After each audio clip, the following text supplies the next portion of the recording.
సింహరాశి ఈ రాశి వారికి ఈరోజు కలిసొచ్చే రోజుగానే చెప్పుకోవచ్చును. మీరు చాలా రోజుల నుంచి చేస్తున్న ప్రయత్నాలు కొంతవరకు ఫలిస్తాయి. దూర మిత్రులను కలుస్తారు. ధనపరంగా కొంత అనుకూలత ఉంటుంది.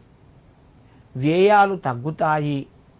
మీకు సకాలంలో ధనం అందడం వలన మీరు మంచి నిర్ణయం తీసుకొని మీ ఆలోచనలు కూడా చక్కగా ఆలోచించి మంచి నిర్ణయాలు తీసుకోండి. సింహరాశి వారు ఈరోజు ముఖ్యంగా చక్కెర పొంగలు అన్నం లోపల చక్కెర వేసి వండి పిల్లలకు ప్రసాదంగా ఇవ్వండి. ఒక చిన్న పిల్లకు ఏదైనా బట్టలు కొనించడం వలన మీరు మరింత శుభయోగాన్ని పొందుతారు.